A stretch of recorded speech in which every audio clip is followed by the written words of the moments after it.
Hello दोस्तों, आप सभी का मेरे चैनल इको विद्यार्थी पे स्वागत है। तो आज हम स्टैटिस्टिक्स की थर्ड लेक्चर कवर करेंगे। सेकंड लेक्चर यानी पिछली लेक्चर में हमने पढ़ा कि व्हाई वी स्टडी इकोनॉमिक्स।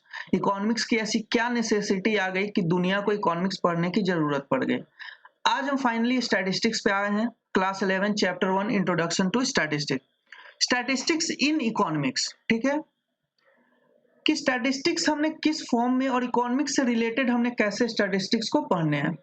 तो दोस्तों, स्टैटिस्टिक्स बेसिकली आप सभी जानते हो कि एक मैथमेटिकल ब्रांच है और ये सिर्फ मैथ्स में ही नहीं पढ़ा जाता है, सिर्फ इकोनॉमिक्स में ही नहीं, ये आपका हिस्ट्री, सिविक्स, आपका साइकोलॉजी, पॉलिटिकल साइंस, किसी भी सब्जेक्ट में स्टैटिस्टिक्स हम पढ़ सकते हैं। बेसिकली ये नंबर का खेल है, तो नंबर सब में आता है, वो हिस्ट्री हो, पॉलिटिकल साइंस हो, नेचुरल साइंस, फिजिकल साइंस, सभी में आता है, ठीक है। तो आज हम सिर्फ बात करेंगे स्टैटिस्टिक्स इन इकोनॉमिक्स। तो चलिए शुरू करते हैं। तो दोस्तों, एक टॉपिक है इकोनॉमिक एक्टिविटीज, ठीक है। पिछली लेक्चर में हमने पढ़ा कि व्हाई वी स्टडी इकोनॉमिक्स, कैसे हमने ऑर्डिनरी बिजनेस ऑफ लाइफ देखा कि एक man day to day life में क्या क्या इकोनॉमिक एक्टिविटीज करता है, इकोनॉमिक प्रॉब्लम क्या है, ये हमने देखा। तो उस मैन जिस आदमी का हमने बात करा, तो मेन कन्वेंशनल 3 इकोनॉमिक एक्टिविटीज होता है दोस्तों इकोनॉमिक्स में: कंजम्पशन, प्रोडक्शन एंड डिस्ट्रीब्यूशन।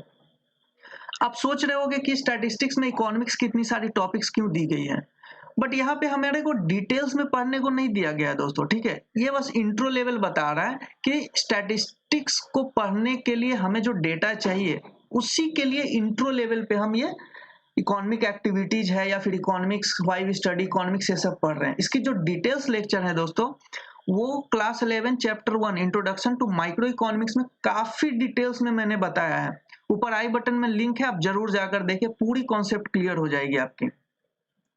तो कन्वेंशनली 3 इकोनॉमिक एक्टिविटीज होती है: कंजम्पशन, प्रोडक्शन एंड डिस्ट्रीब्यूशन, ठीक है। तो इसे जल्दी जल्दी कर लेते हैं। तो दोस्तों, कंजम्पशन क्या होता है? कंजम्पशन होता है कि how the consumer decides, given his income and many alternative goods, to choose from what buys when he knows the prices, ठीक है। This is the study of consumption. अब दोस्तों, मान लो कि आप मार्केट गए 50 रुपीज लेकर, ठीक है। लेट्स से कि आप 9-10 के स्टूडेंट हो, आपने 50 रुपीज लेकर मार्केट गया। अब आप देख रहे हो कि आपको क्या चाहिए। लेट्स से कि आपको 2 चीज चाहिए, बिस्किट्स भी चाहिए और चॉकलेट भी चाहिए, ठीक है। चॉकलेट चाहिए गर्लफ्रेंड के लिए, ठीक है। अब आप दोनों की प्राइस जान रहे हो, ठीक है। लेट्स से कि दोनों की 50-50 है। अब आप क्या करोगे? आपको यहाँ पे चॉइस मेकिंग करना होगा, आपको डिसीजन लेना होगा कि हमारे को बिस्किट ज्यादा इंपॉर्टेंट है या चॉकलेट, ठीक है। लेट्स से कि आपने चॉकलेट चूज किया, आपने चॉकलेट परचेज किया। तो यहाँ पे क्या दिखाता है कि आपके लिए उस पॉइंट ऑफ टाइम पे चॉकलेट की प्रेफरेंस ज्यादा थी। हो सकता था कि आपको लगा ऐसा कि अगर मैं ये चॉकलेट इस टाइम पे ना दूं तो मेरी गर्लफ्रेंड छोड़कर चली जाएगी, तो जिस वजह से इसकी प्रेफरेंस उस पॉइंट ऑफ टाइम के लिए आपके लिए ज्यादा था देन आपका पेट भरने से, ठीक है। तो प्रेफरेंस पे डिपेंड करता है कि आपके लिए क्या इंपॉर्टेंट है। प्रोडक्शन में हम क्या करते हैं? How the producer similarly choose what and how to produce for the market. Similarly यहाँ भी हमने डिसीजन मेकिंग करना है फॉर्म के साइड से कि हमने किस रिसोर्स को कितना मात्रा में एलोकेट करना है और कौन से प्रोडक्शन, कौन सी प्रोडक्ट्स को प्रोड्यूस करनी है। तो ये हमने production, the study of production में करना है कि हाउ टू प्रोड्यूस, हमने कैसे करना है, किस किस रिसोर्स को एलोकेट करके करना है। थर्ड आता है दोस्तों study of distribution, how the national income और the total income arising from what has been produced in the countries is distributed. तो दोस्तों, डिस्ट्रीब्यूशन में क्या होता है कि जो भी हमने प्रोडक्शन किया, ठीक है, उस प्रोडक्शन में जो भी हम प्रोडक्ट बेचकर हमने जो पैसे कमाए, तो उसका डिस्ट्रीब्यूशन हम कैसे करेंगे। अब प्रोडक्शन में बेसिकली सारे रिसोर्स लग गए ना दोस्तों, जैसे लैंड भी लग रहे हैं, लेबर भी लग रहे हैं, कैपिटल भी लग रहे हैं और एंटरप्रेन्योरशिप भी लग रहे हैं। तो ये 4 फैक्टर्स ऑफ प्रोडक्शन है। ये चारों लगाकर हमने किसी चीज को प्रोडक्ट प्रोड्यूस किया है।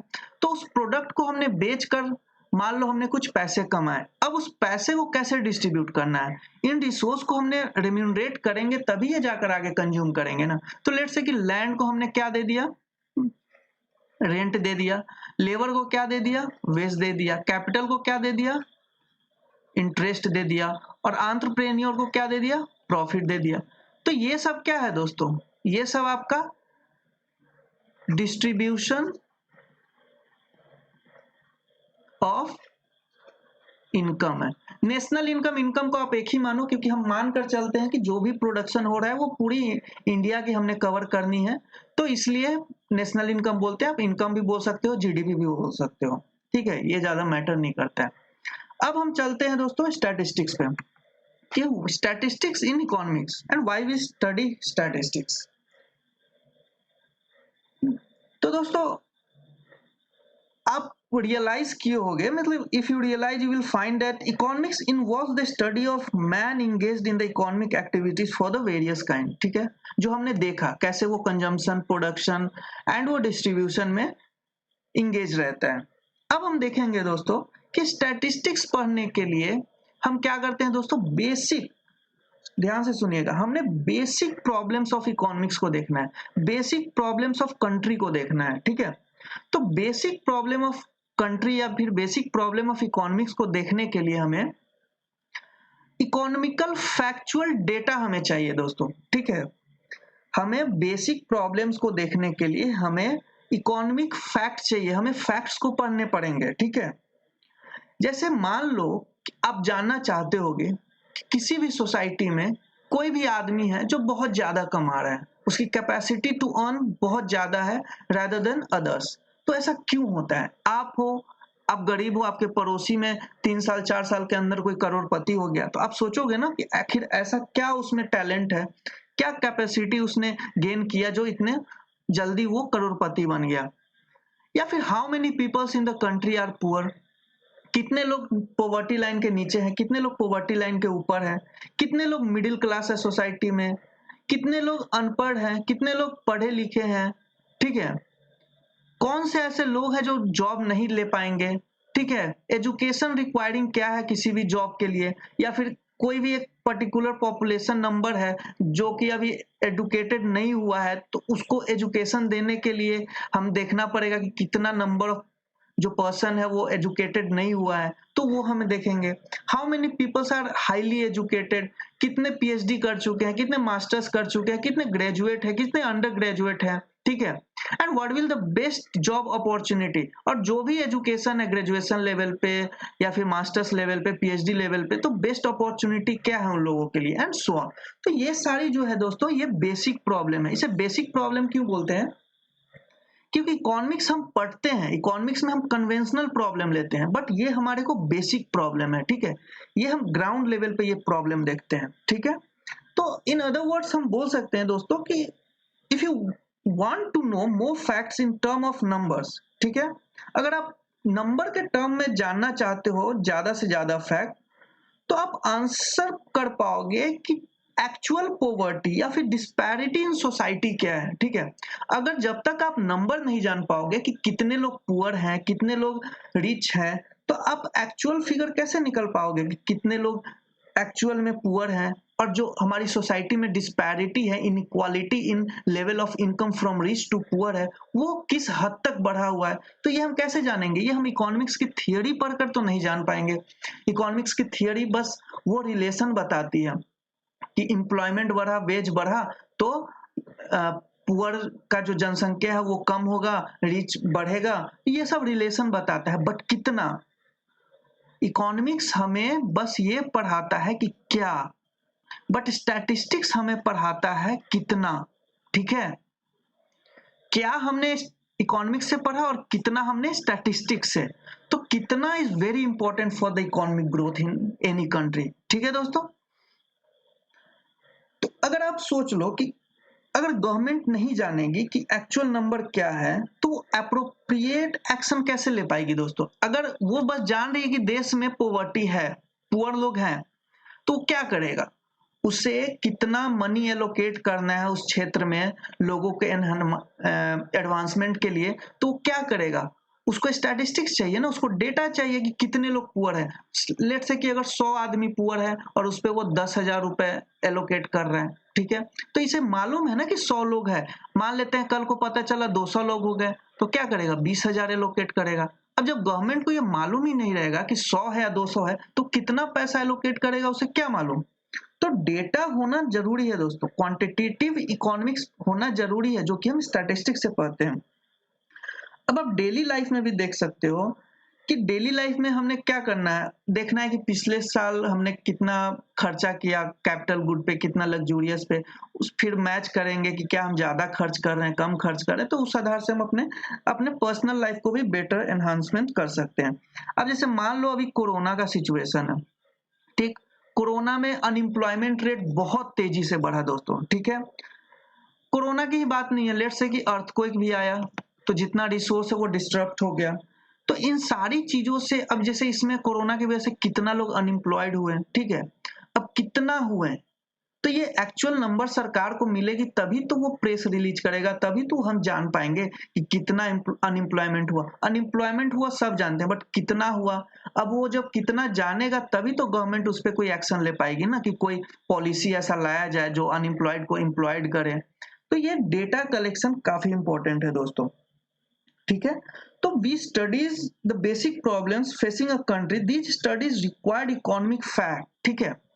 ये बेसिक प्रॉब्लम्स को पढ़ने के लिए दोस्तों इकोनॉमिक फैक्ट्स की जरूरत है हमें, ठीक है? Economic facts means exact numbers, ठीक है? डेटा। तो जो भी फैक्ट्स हमें पढ़ने की जरूरत है दोस्तों, उसे हम बोलते हैं इकोनॉमिक डेटा, ठीक है? फैक्ट्स मीन जो एक्चुअल में एग्जिस्ट करता है, मीन्स डेटा। 5 आदमी अनएम्प्लॉयड है तो 5 ही होगा, तो उसे हम क्या बोलते हैं? इकोनॉमिक डेटा बोलते हैं दोस्तों, ठीक है? और ये इकोनॉमिक डेटा काफी इंपॉर्टेंट है। जैसे हमने बताया इकोनॉमिक डेटा नहीं होगा तो गवर्नमेंट पॉलिसी कैसे बनाएगी। तो let's say purpose of collecting data क्या है दोस्तों? The purpose of collecting data about these economic problem is to understand and explain these problems in term of various causes behind them. In other words we try to analyse them. जैसे मैंने बताया कि collecting data का purpose क्या हो सकता है, कि जब हम वो डेटा जब हम कलेक्ट करेंगे तभी तो गवर्नमेंट कोई एक्शन ले पाएगी ना। अगर हमारे को पता ही नहीं है कि कितना लोग अनएम्प्लॉयड है, कितना एम्प्लॉयड है, कितना पुअर है, कितना रिच है, तो हम कैसे किसी पॉलिसी को इम्प्लीमेंट कर सकते हैं?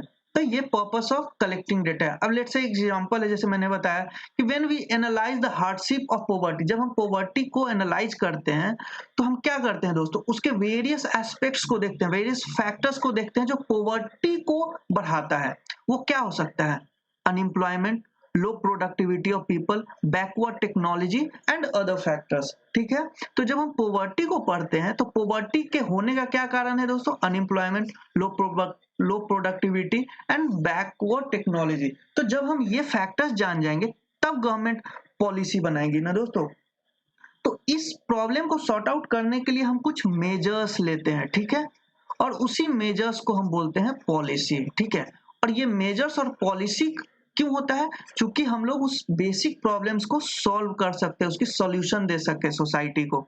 तो इसी सॉल्यूशन के लिए हमें स्टैटिस्टिक्स पढ़ना जरूरी है, क्योंकि ये हमें एग्जैक्ट फिगर देता है।